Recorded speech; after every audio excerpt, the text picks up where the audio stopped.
thank you both, and delighted to formally welcome everyone officially to our webinar, The New Ways to Exceed Customer Expectations.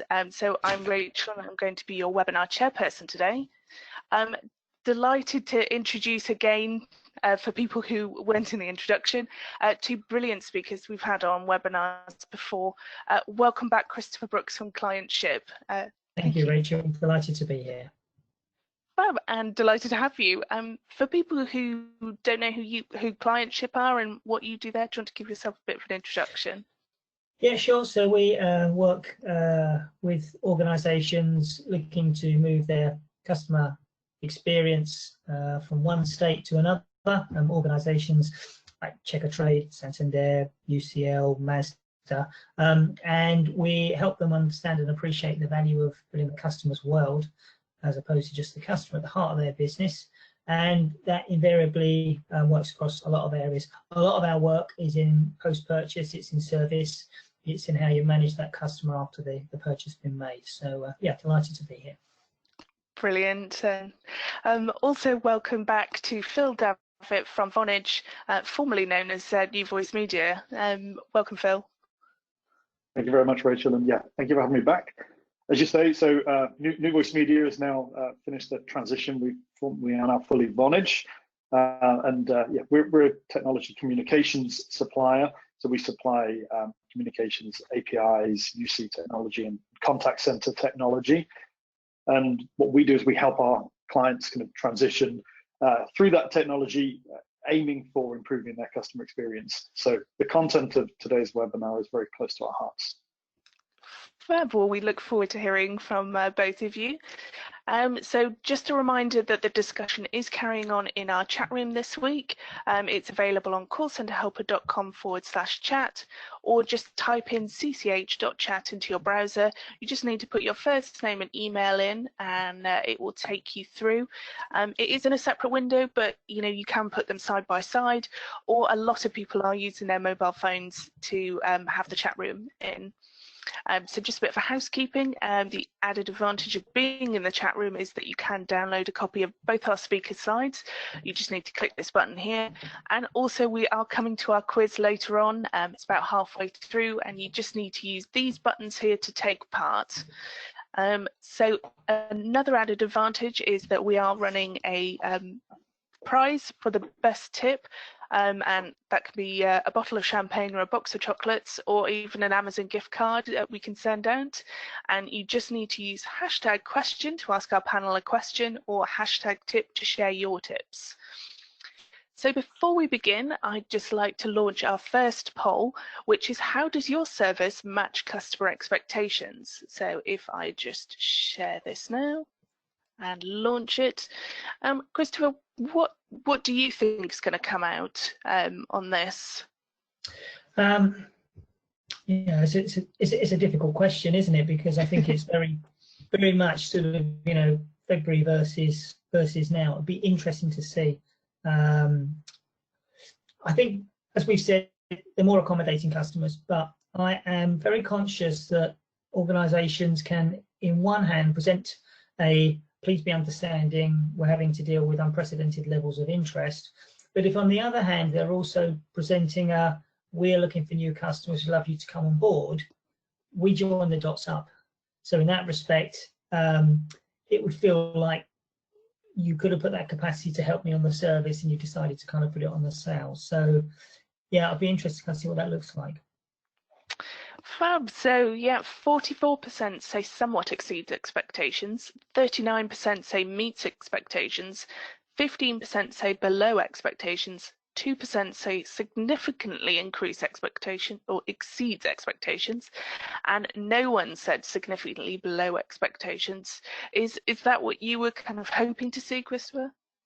Or are you pleased to see that? That's the reality. So the 2 out of 5 saying, we meet expectations, and sort of the same amount saying probably on occasion, on a good day, or in some areas, we're exceeding expectation. I mean, it's a very interesting concept, expectation, because it's set a lot by, it's very classically in the luxury management sector, the brands set the expectation of what the customer should get. If they lower the expectation, then the customers would have their expectations met. So yeah, I think it's some organisations have very high ambitions, and maybe that's reflected in the poll. Brilliant. Well, I think it's a perfect opportunity to hand over to yourself for you to take us through your presentation. So let me just hand over the baton.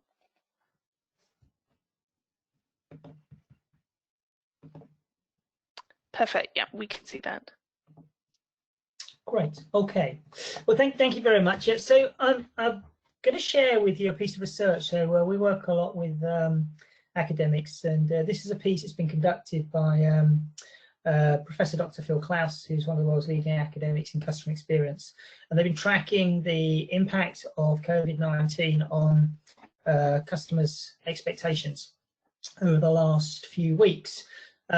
And we've got some very interesting evidence to kind of share with you. So we're going to position it in a way that helps us sort of connect it and cement it with what we do in our everyday world, as opposed to making it too sort of charts and stats based. But hopefully you'll kind of see some interesting themes in here, which we have found mean that organisations are recognising they're going to need to significantly review their current approach to managing their customers. So just to labour on this is quite important. I'm not really interested in showing you what bad looks like. I think during these times it's been really healthy, and we all have been drawn towards, you know, Captain Tom and the positive examples others have left, which we can learn from, and that's pretty much what this is going to focus on. So there is a whole batch of how not to do it. I do have one slide on it, but I think it's much healthier to share sort of best practice in here. and with that, we've been collecting over the course of since the crisis now 200 examples of brilliance and inspirational ways in which organisations are responding. Some of them are very contextual. So, you know, at the start of April, what you may have thought was an appropriate response now may not be seen to be an appropriate response. And actually, very quickly, innovation has become sort of the norm. But far and wide, it is not sector specific. Everywhere, organisations are raising their game. And invariably, it will mean all of us as customers have had our expectations exceeded in some areas. No doubt also in others, we've had them we've been let down, and it may be it's only because those organisations have done so well in one area, we've been let down in another. The thing that will be more surprising is not the typical areas where we've had expectations exceeded, and that's kind of the biggest change that we have here. So the research has been done, it's been packaged to kind of look at the change in mindset of the consumer, and therefore kind of the different experiences that they expect, and it breaks down into kind of three different areas. One is around emotions, one is around employment, which is the physical employment in terms of work. It's been a huge impact on us all, and also expectations themselves. And if you kind of think back to where we were all the way back in sort of, you know, January, December of last year, in terms of emotions, you know, we wanted preferences. You know, I wanted to give you my information and you would make preference calls on my behalf, channel preferences, value-based preferences. And actually much of what I was doing was kind of hedonic pursuits. And I was talking to an organisation in the States, and they measure aspiration for their banking customers. And it's dropped through the floor. Aspirations have gone. The idea of retirement planning, the idea of buying that second home, looking for borrowing money for a daughter's wedding, all of those things are kind of sort of not so important anymore. They've come back in, and luxury purchasing has been impacted as well significantly. In terms of technology, in terms of employment, we were very focused on making things more efficient. Driving more efficiency in the organisation to make sure that we're using that quality skilled resource in the right areas, and a huge push on engaging our employee workforce, recognising that if our employees are engaged, they will understand our customers, and therefore they can deliver a better customer experience and better customer service. And in terms of expectations, the focus was very much on making things frictionless. Let's make it easy for customers to do business with us, and almost sort of make it passively habitual. So perhaps loyalty was already starting to be redefined, but very much making it important for organizations to be able to demonstrate to their customers that they value them, so therefore have these expectations, and we have a relationship, and it becomes a passive kind of habitual thing that we do. We've had two massive spikes in there. The first was lockdown, so kind of how we dealt with it as organizations as it started to impact us, and we were all picking up the stories of organizations diving into furlough, that we thought that was a wrong thing to do, or that was the right thing to do.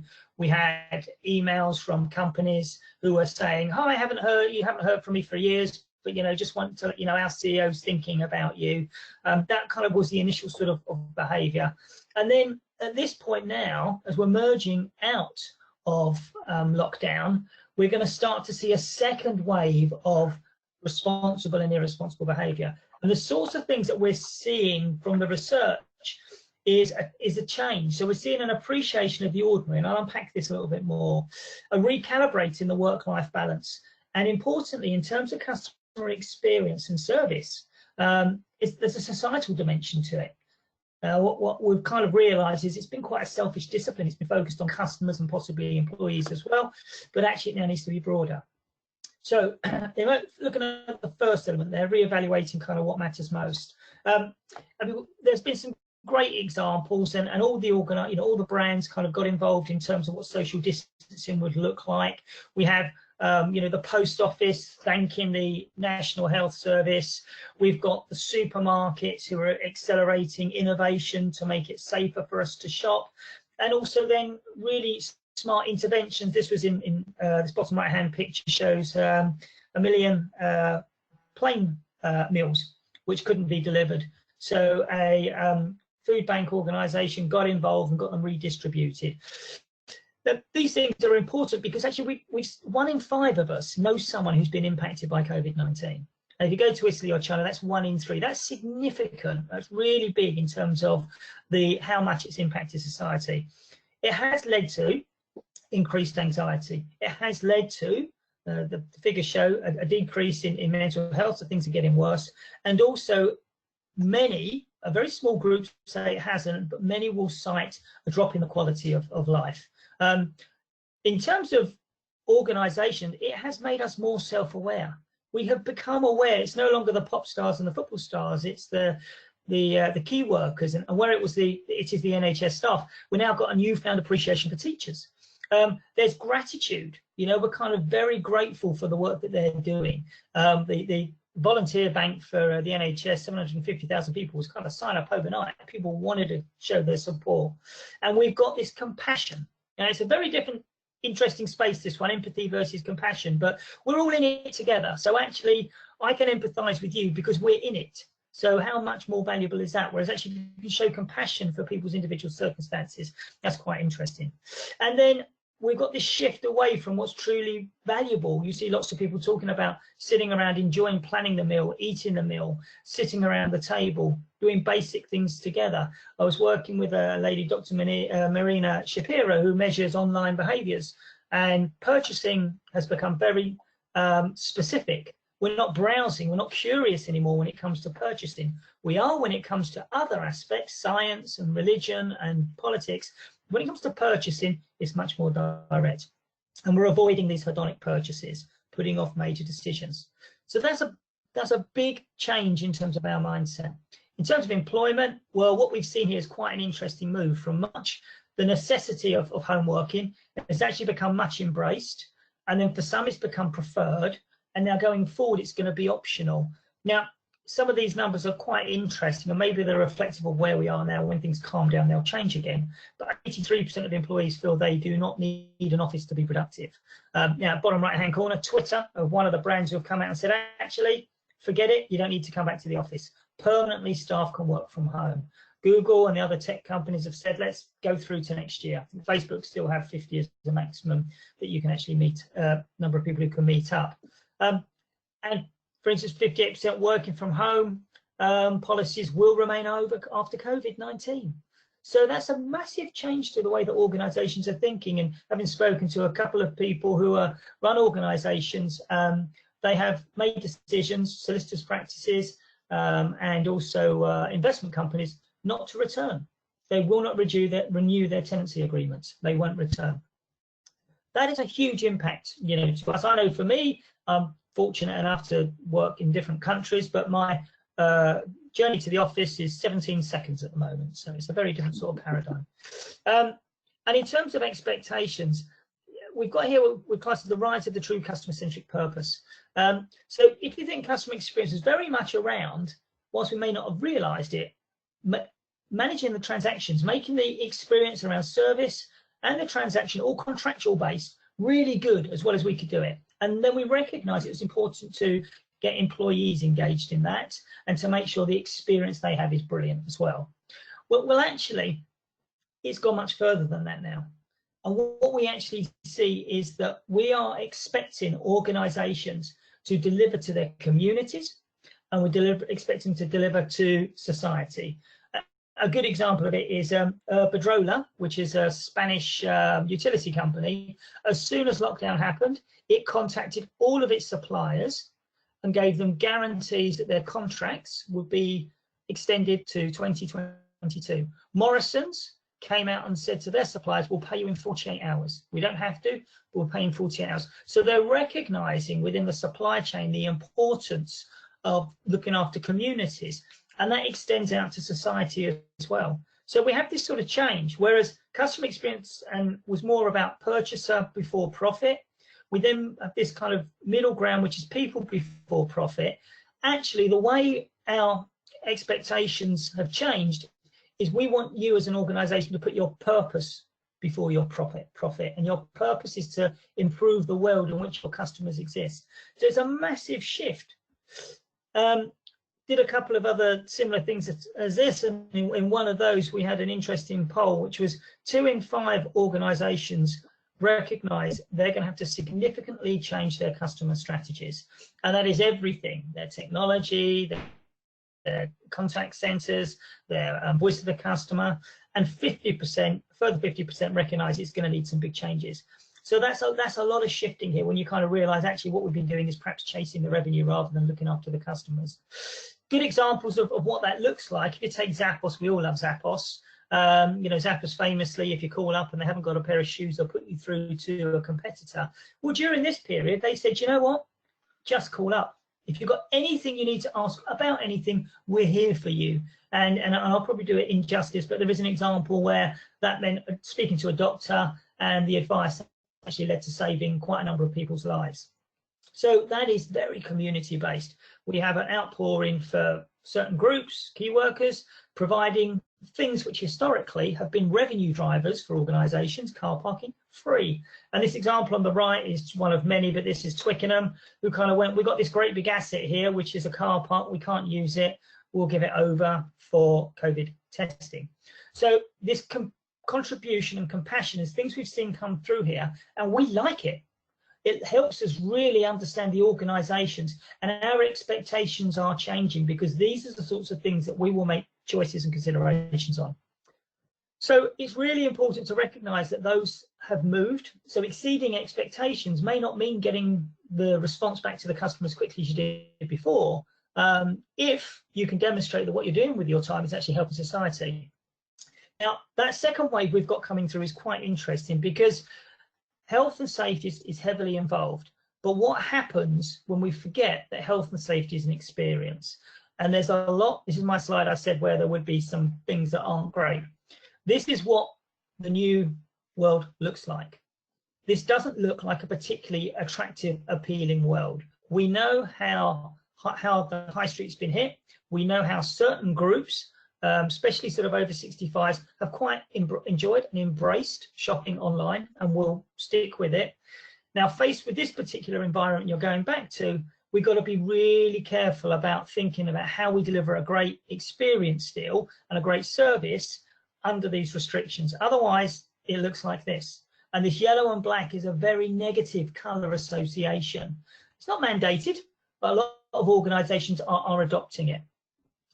You've got to be very careful as well that we don't forget this is not the only expectation. Here's Lufthansa, here's EasyJet, airline industry hit heavily. Some lovely videos giving you confidence about what they're actually doing, how they're bringing their policies.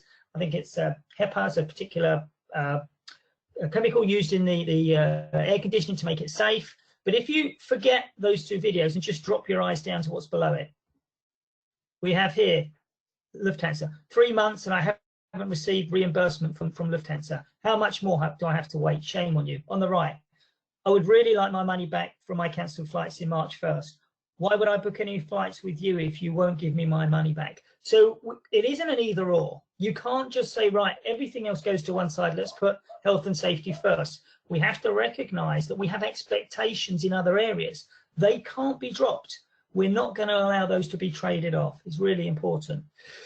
The positive thing is that actually, if you apply customer experience principles about improving the experience for the customer, making things better, you can actually deliver those messages in quite a strong positive way. And I just got a collection here of a few that really kind of tickled me. So top left hand corner, there's Turkish Airlines. So all the airplanes have got to be cleaned, but what the airport does is they kind of create this archway, a water salute. Bottom left hand corner, the health workers recognizing the importance of having a smile in the conversation when it can't actually be there, and showing it here. This one at the bottom shows a zoo in Japan. They use these particular dogs because these are stuffed toys because they have them as animals in their zoo. But I saw an alternative to this where you've got yellow and black stickers, don't sit here, sit here. Very aggressive, no need to have it like that. Top right hand corner, Burger King having a bit of fun, showing you how you do social distancing. One of my favourites, Nice to meet her nice from Galliford Try, which is all around their building sites. And then the bottom right hand corner, I recommend you go and watch this video from John Lewis. This is how to open up. It is brilliant. It's a blueprint for retailers because it puts the customer and the customer's expectations at the heart of the video. And it wraps the circumstance we're going through around it and deals with it in a way where I actually want to go to John Lewis. I'm not necessarily that interested in going to retailers, but I want to go to John Lewis. So it is very careful to get the right balance. That's what it's really about here, the right response. There would be lovely to think that we can all go out there and deliver compassion, we can show contribution, and we can reassure our customers. And the evidence is great. I mean, it was the Enderman Trust Barometer that the information came from within Philip Klaus's research. But a third of customers have trialed new brands because of innovation or compassion. They're the things that will, the actual things that will make the difference. So a third of them. However, we saw that yellow and black slide. It's really easy to fall the wrong way here. It's really easy just to put a broad brush of empathy over everything and kind of say, you know, forgive us, we forgive you, we're all in this together. I get that, and I don't have that from all organisations. So that is kind of a cover isn't going to really work for me. Preference, yeah, got to be very careful about how we do this. Preference is no longer about the value of me as a customer. I want people, I want key workers, I want vulnerable groups to go ahead of me first. That's more important to me. And if you put the yellow and black out, you've got to accept you're delivering fear. Invariably, some groups of customers will say, I don't want to be here, it feels uncomfortable. And we know they've adopted online, they'll go there. Over 70% of people said they lost trust in companies putting profit over people. So the space, just to kind of finish off there, is the middle ground. It's finding the right response. It's about having integrity, being responsive to the changes, and helping reduce anxiety. And recognizing that some groups will be, you'll have new groups to deal with. So you kind of need to be considerate of those groups. That is a safer space to start in and move across to the right, as opposed to trying to get all the way over the right. John Lewis seemed to be there, fair play to them, but watch that video because it is brilliant. And then there'll be certain things running through here. So there'll be certain categories and topics, well-being, for instance, being one. Having worked with universities on well-being, this is a really, really delicate, sensitive topic that requires high levels of professionalism to get right. So it's really important that organisations approach that appropriately. And where you sit on it may differ by different organisations. So please don't think that we can all just put the same impression forward. Okay, that concludes my presentation, Rachel. So if I can hand back to you, please. Fab, yes. Thank you very much for that, Christopher.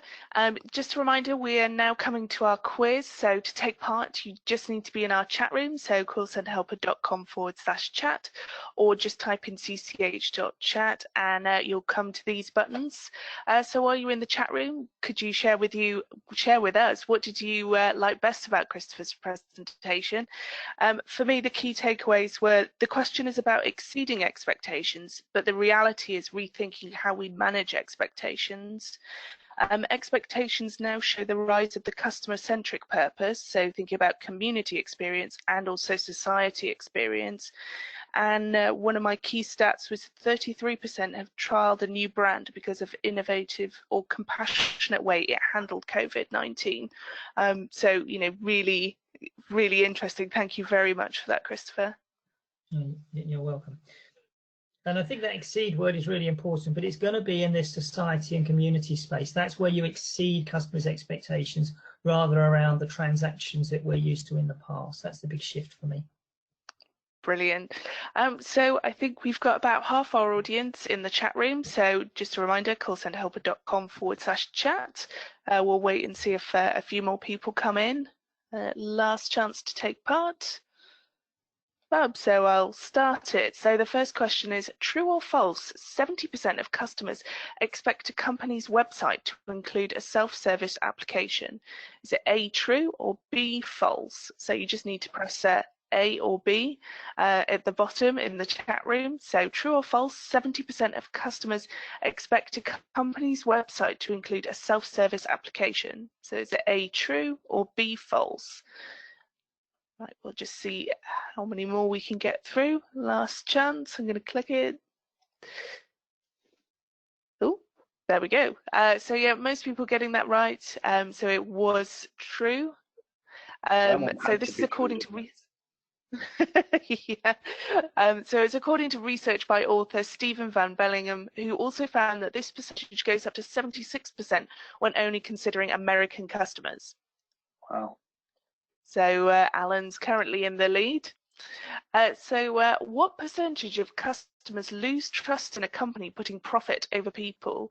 Was it A, 11%, B, 31%, C, 51%, or D, 71%? Christopher, we'll see how many people were taking in what was on the screen. So what?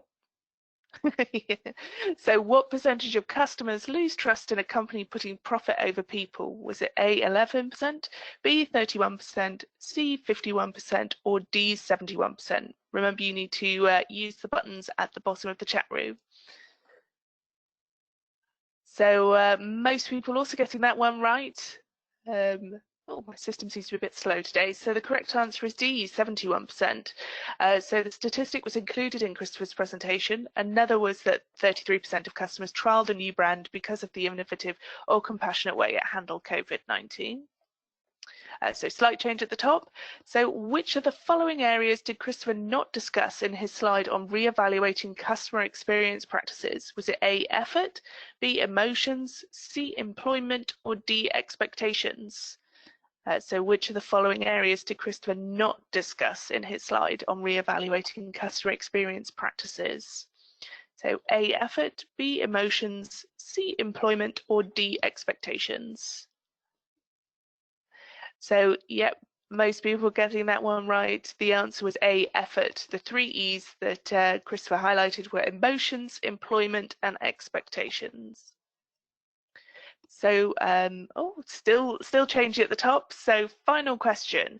Which famous entrepreneur once said, the key is to set realistic customer expectations and then not just meet them, but to exceed them? Was it A, Bill Gates, B, Richard Branson, C, Jeff Bezos, or D, Karen Brady? So which famous entrepreneur once said, the key is to set realistic customer expectations and then not just meet them, but to exceed them?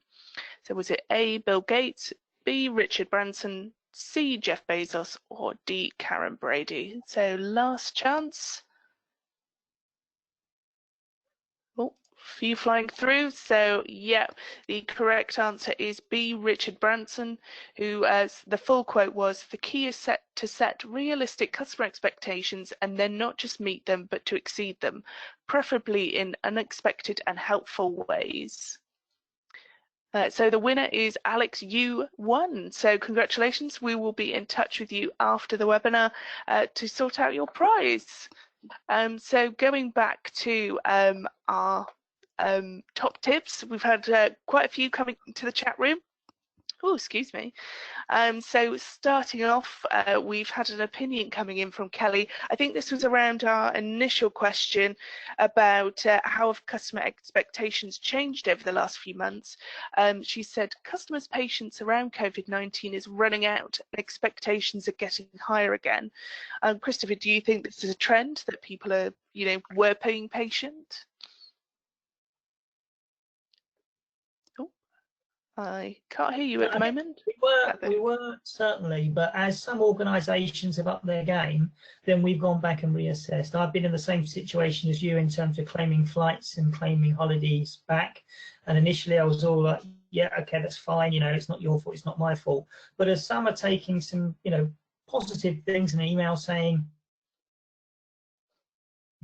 here is your refund, and others, I still have to go and chase them and they tell me I can't get hold of them. I think Kelly's absolutely right that expectations are growing again as we realise what is and isn't acceptable. Yeah, and also the example you gave in your presentation about people saying, oh, I was being patient about my refund, but now, you're expecting me to book more flights and things, and yeah, I'm still waiting for the money back already. So I think that's changing it. So we've had a tip in from Donna who said, don't assume your staff know what to say to customers during this difficult time. Develop strong acknowledgement statements. Oh dear. Let's move away from, I'm sorry you had to wait to reach us. Instead, say thank you for waiting for us. I know your time is valuable. Phil, I don't know what your thoughts are on this one. Well, I think that's actually a very good tip at all times, to move away from that apologetic statement to the appreciative statement. So instead of saying, yeah, we are sorry you're in a queue, actually, yeah, we do thank you for your patience. So I think that any time that we can help staff, if you think about everybody's going through what is a very difficult time, as much support as you can give them both, to deal with this themselves and adapt to their new way of working, but then to carry on doing their job. So I like the idea of those strong acknowledgement statements and kind of support from corporate functions to say, here is something you might want to be able to say and do for customers. Yeah. So Lisa sent in a tip saying, even after a problem is resolved, a customer service agent can exceed expectations by following up with the customer. Christopher, what are your thoughts on this one? Yeah, I think that's kind of, that's the ultimate closed loop, isn't it? Is to actually go back and say, when there is no contract, when there is no transaction, when there is no issue, are you all right? Anything more I can help you with? Did it resolve it as you wanted it to?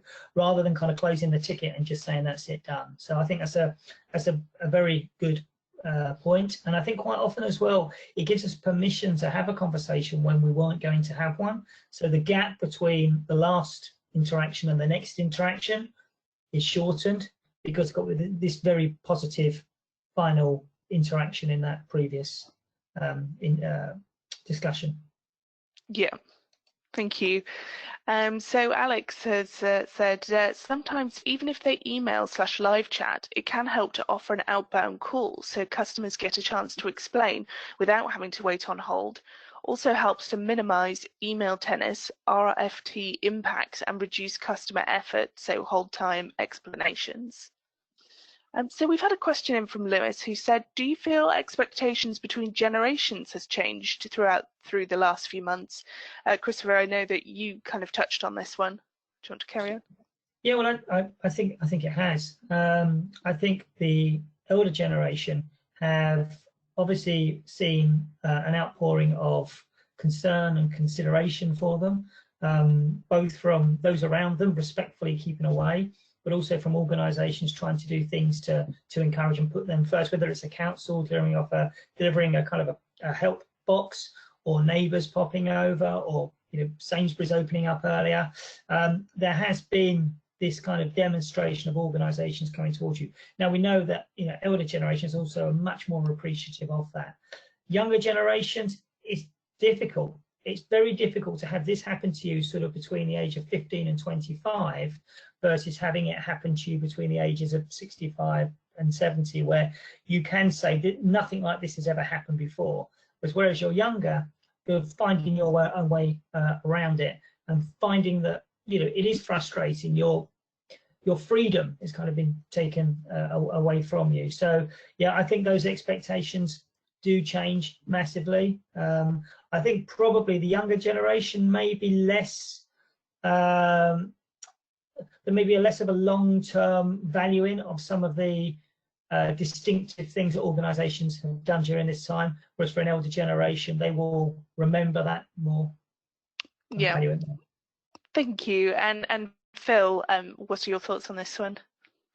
Well, I don't want to label any particular generations, but I guess I'm going to, which is, you know, the younger generation, you know, sometimes known as, you know, the right now generation, whether it's, you know, cloud technology, you know, iPads, iPhones, better internet connections, you know, people who are, I think we can have, you know, 15, 25 sort of age, are very used to an immediate response to whether it's a query to a company or whether it's something that they need, ordering things that arrive the next day.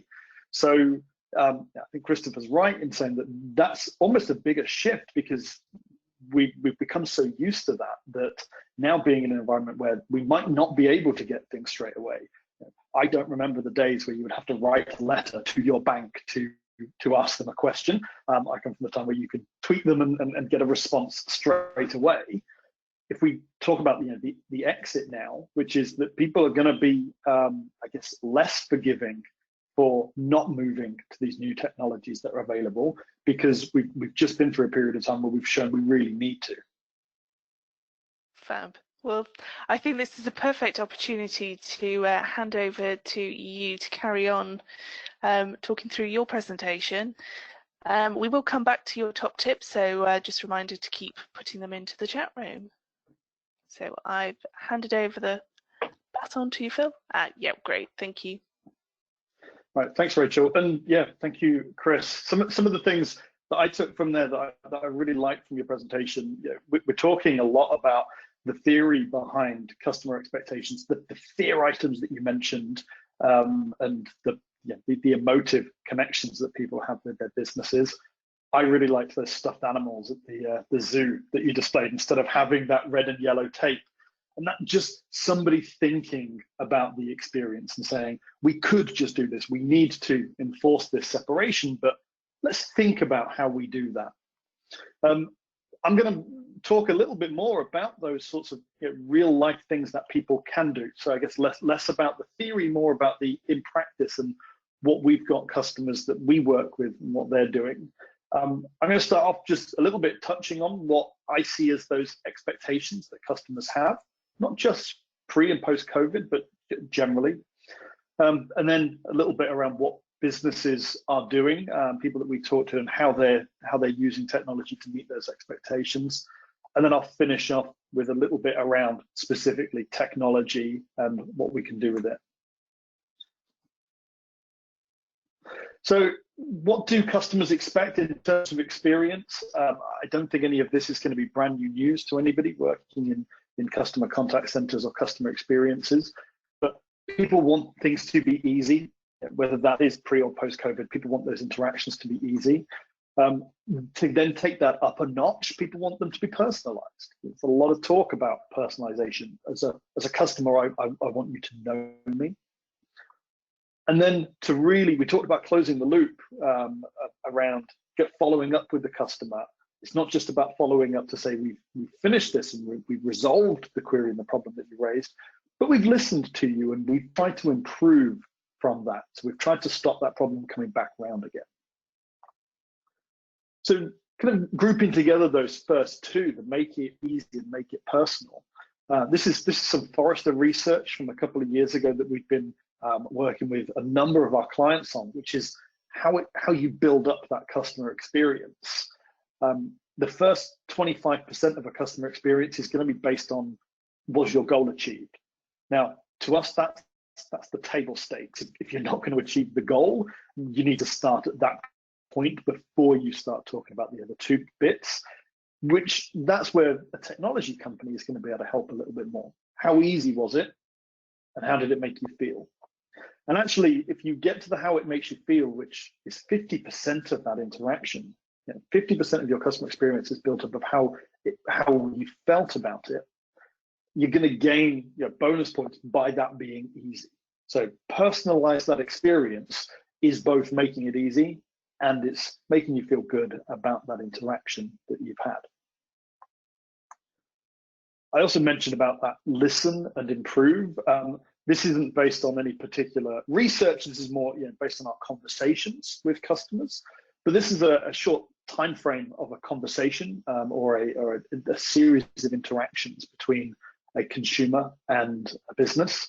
And so we've got the time across the bottom and the experience level across the side. And that blue bar, that's our baseline. That's where we want to be delivering an experience for a customer. That's where the customer is expecting it to be.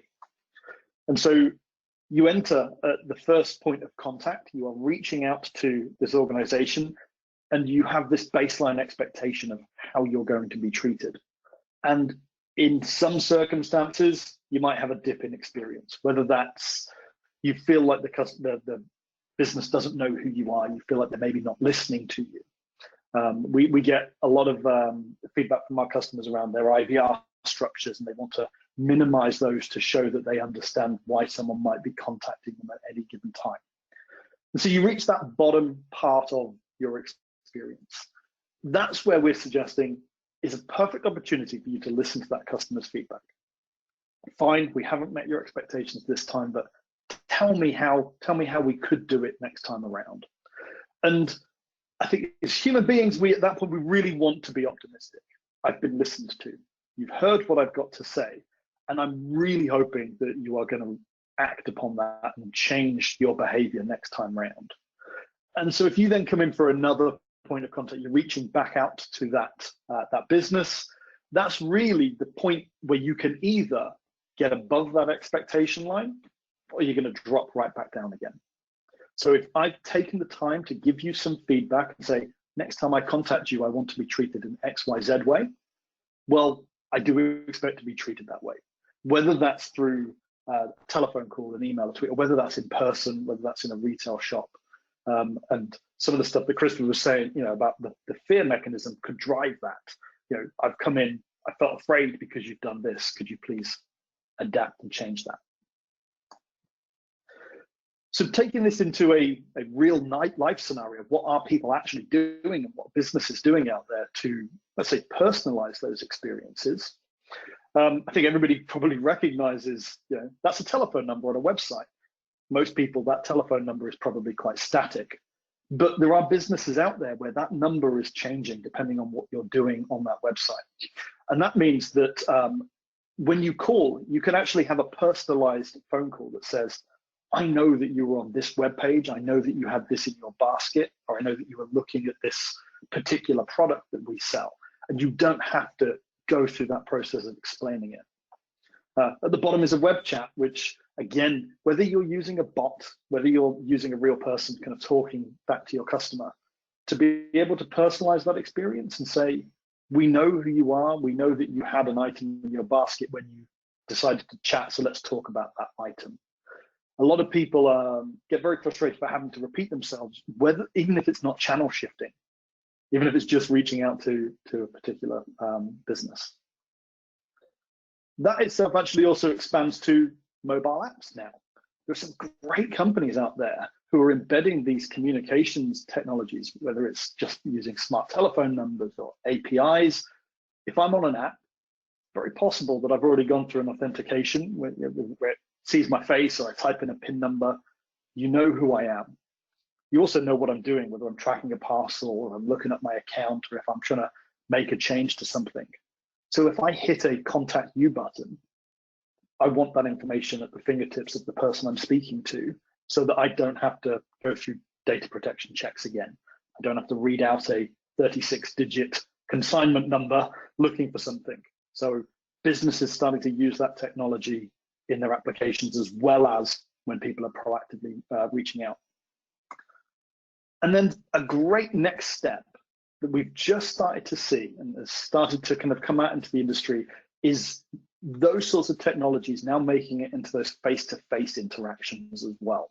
So this is a store for kind of beauty products and those sorts of things, and the store representatives have in their hands, they have kind of either iPhones or iPads, and when you come in, they can ask you, okay, what's your name? I can look you up.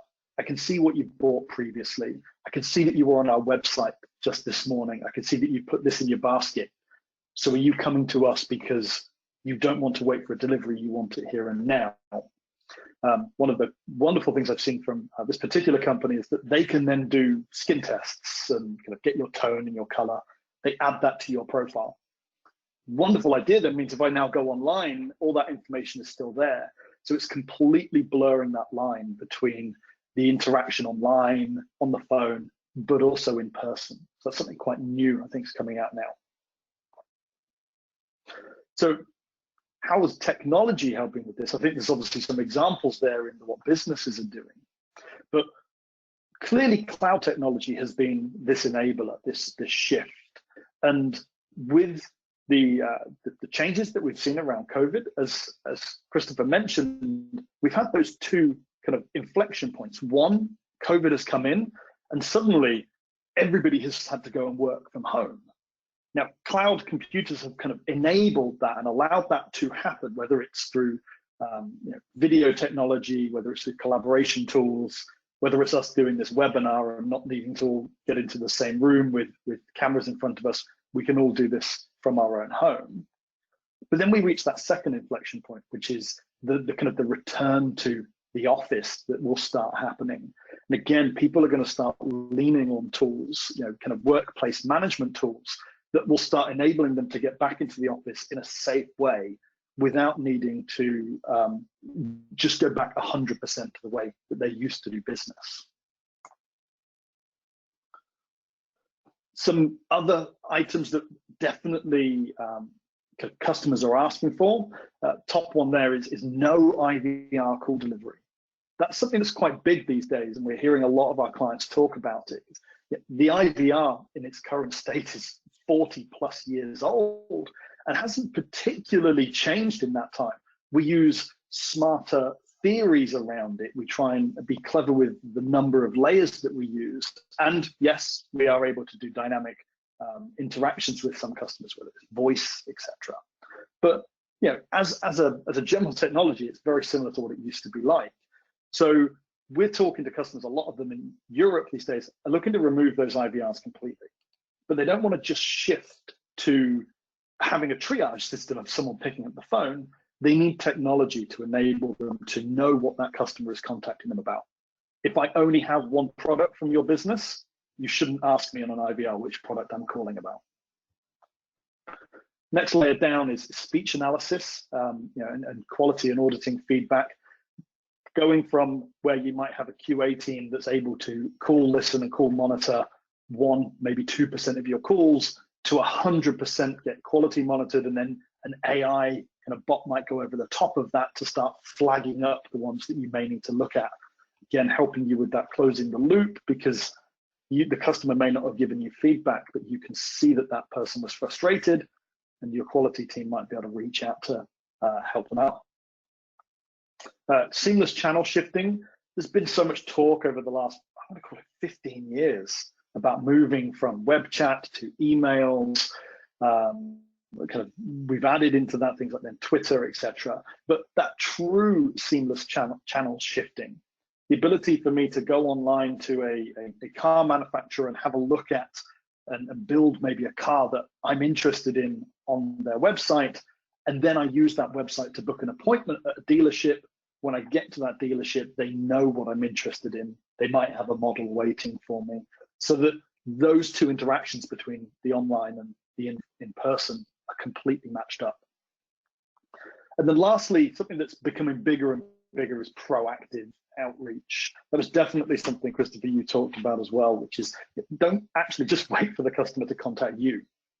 if your business has an ordering process or an application process, a staged process where you find that customers may reach out to you on a regular basis for updates or to check in, it's entirely possible now for those kind of active outreaches to be automated. When you know that somebody might contact you about their bill, you can reach out to them and provide them updates kind of in advance so that you're not waiting for people to come to you.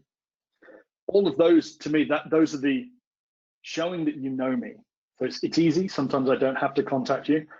If I do, I get straight through to somebody who knows who I am. I can seamlessly shift across multiple different channels. And when I finish my interaction, you're going to close that loop with me, whether I'm having to manually give you my own feedback or not. So Rachel, that's our technology stack. Hopefully, there's some people out there that might find something there that they can actually introduce into their business. Brilliant. Thank you very much for that, Phil. So yeah, we're just launching a poll. So if you'd like to see a demonstration of the Vonage, formerly New Voice Media Solutions, please just tick the box. Yeah, brilliant presentation, Phil.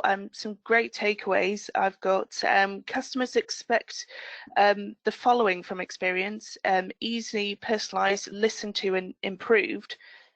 By reacting to feedback, we can improve the customer experience levels, so don't ignore it, and use technology to create personalized context-based calls or web chat.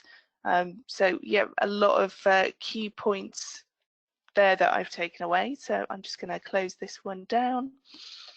And moving on to the top tips and questions. Actually, there was a top tip that came, a question that came in from Anas, who said, how does tracing in-app user behavior contradict with user privacy? Do you have any resolutions? Phil, I think this was from your, in-app solutions. I don't know whether you have any thoughts on that question. I suppose it comes down to individual preferences on app privacy. So I think a lot of people know there are those, I'd almost call them horror stories, that says you can go 3 or 4 layers deep on your phone and it will tell you exactly where you've been on what day and in what place. And of course, that is something that is going too far. So rather than tracing people's in-app behaviors, what people are able to do and what companies we're working with are doing is when you hit a contact me kind of button, it almost takes a snapshot of where you are at that point in time. It's going to share that information so that when you are contacting an organization, they can see where you are. It's not necessarily tracing you each step of the way, and it's not providing kind of any external parties information that say, this is how you use this service. Yeah, thanks. So Erica sent in a question saying, any advice would be great. I have an employee that started about 6 months ago. Customer service skills are fantastic. Ability to retain knowledge is the complete opposite. I've retrained twice and attempting a 3rd time now. The service that this employee provides to customers can't be taught. In fact, a customer just sent a letter to the local newspaper about the exceptional service provided from this agent. However, the inability to retain knowledge and constantly needing supervisor assistance is now becoming frustrating, not just from the supervisor, but from the co-workers. So, Christopher, I don't know if you've got any suggestions. Oh, that's a challenging one, that, isn't it? I mean, we have found gaming really useful in terms of a mechanic to get learning. I mean, it's obviously we all learn in different ways, but there's 2 tools that we found very useful. One is interactive role play online, where you get people to get themselves into the scenario and then have to get themselves out of the scenario. Is a really smart way of retaining that information.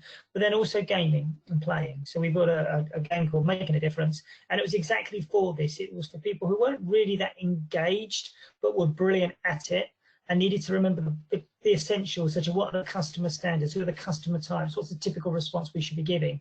And they found that a very helpful way, because they were just accessing the same information. And I think if we'd have sat down with some of those individuals, we probably would have trained them one-to-one in a classroom environment, and it would have gone in and it would have gone out again. So yeah, I think maybe a little bit of gaming in that may be an idea. Yeah, thank you. Yeah, I was going to say, Phil, do you have a technology? Well, I've got two thoughts. One is technology, which is, you know, the new AI kind of capabilities are in the systems where you can link them into knowledge management tools. So you can kind of get live nudges and live feedback. Someone calls up and starts talking about a problem with their tractor. A knowledge base of information about a tractor suddenly appears and kind of tells you and walks you through those questions. But one of the things I noticed on here that Erica has said, the service that this employee provides can't be taught. I'm going to wonder about that and say, maybe this employee could be teaching it. Maybe they could be providing the teaching to their colleagues that says, this is how to provide the service. I can't teach you about the product because I can't remember it, but I can teach you about providing a great service. Maybe a different way to use them in the organization. Brilliant. Thank you both for great advice. So Danitza says a question: how should a customer service agent approach a client when the client is not correct and the business will not honour their request for a refund? Can we still exceed the client's expectations while not giving them what they want? Christopher, a really tough one, I have to say. Any thoughts? Well, there's always two parts, isn't there? I mean, in this scenario, what you really want as an outcome is, well, thank you for everything you've done. I really appreciate the way you've handled it. And I think if you can just decouple the two aspects, so, you know, if the outcome, and sometimes we know that actually it isn't getting an answer, it's getting heard that's important. So if I can actually get my voice across and, okay, I'm really sorry, but, you know, because of this situation, I think sometimes driving the voice through to say, now do you understand, customer, you made the mistake, isn't necessarily healthy. But if it's being recorded for quality assurance purposes, you don't want to leave yourself in kind of that no man's land where the customer thinks, oh, so I didn't do anything wrong. So, you know, being able to just make sure you can manage how you handle that. I mean, there are some brilliant courses on actual, you know, kind of conflict resolution, and I think it's well worth actually just thinking about how you diffuse a situation and leave both parties coming out of it saying, given all things considered, we've ended in a good place here. But yeah, not to labour on it, but it certainly is about kind of decoupling the two components of it. Yeah, and we've got lots of articles on Call Centre Helper on how to deal with difficult customers and, you know, problems like this. So yeah, go and check that out.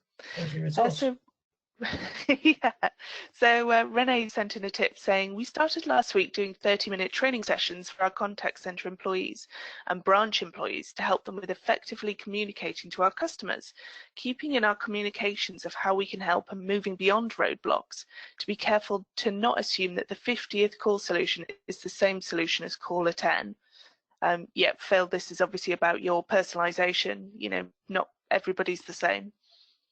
Yeah, but it's personalization on both sides, right? There is the 50th call and the 10th call require different solutions, but then the 50th employee and the 10th employee will likely need different ways for them to be supported and trained, especially seeing things are very different right now with everybody being at home. I love the idea of doing 30-minute training sessions per week so that you're getting time with everybody to make sure that they are A, supported, but be able to then support their customers as well. Yeah. Thanks. So Jerry sent in a tip saying, refraining from using negative language such as no and replacing it with positive words is a good way to gain trust. So yeah. So Peter's got a question saying, do you think we've enjoyed a free ride on emotions as people automatically have felt good because COVID has made us all feel like we're on the same team? Christopher, I know you spoke quite a lot about emotions. Yeah, I've heard this from two people now, which is a very interesting and quite not controversial, but it is kind of a discussion point that some might feel quite uncomfortable with. But when staff were put on furlough, when these two organisations said they had a feeling that the first people to put their hands up were those who were the unhappiest at work. So those who are left behind are those who are already satisfied and quite productive and supportive. So actually, you've had a period where you've almost had the best of organisations. You've had the best people trying to do the best they possibly can. Now we're going into a period where everyone else is coming back. Are they going to come back and kind of go, hang on, this place kept going without me, I better reassess my appreciation of the organisation? Or are they going to kind of bring things down again? So I think that may be part of it, is that actually this kind of, we have had this feel good, we've had a lot more exposure. a lot of these initiatives, these good initiatives, happen already, but they've just elevated their way up because they've had a topic to connect them to.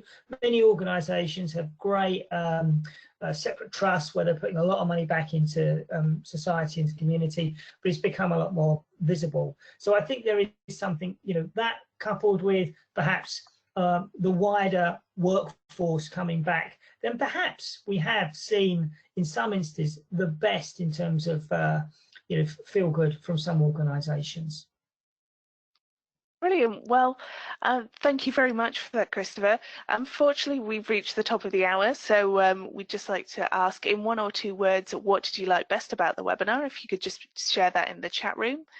Today's winning tip comes from Jessica, who said, we introduced a You Said We Did project, where we actually take the feedback and suggestions from customers and tell them what we did to improve this, or if we couldn't, why we couldn't do this where appropriate. So congratulations. We'll be in touch after the webinar. Just a reminder, just a reminder to complete the survey. It's just 4 questions long. Helps us improve our webinars. So we have taken a recording today, and this will be available later on this afternoon. Just a reminder, we have got our final webinar in our summer series. We're doing a bit of a test with new technology, so join us next week. And finally, I'd just like to say thank you very much to our 2 brilliant speakers today. To Christopher Brooks from Clientship, thank you for sharing your fab knowledge on everything. Thanks. And to Phil Davitt thank you for inviting me. Thanks. And to Phil Davitt from Vonage, thank you very much as well for joining us and sharing your thoughts. That's been a great chat. Thank you, Rachel. Brilliant. So hopefully you'll be able to join us next week. Thank you very much, everyone, and goodbye.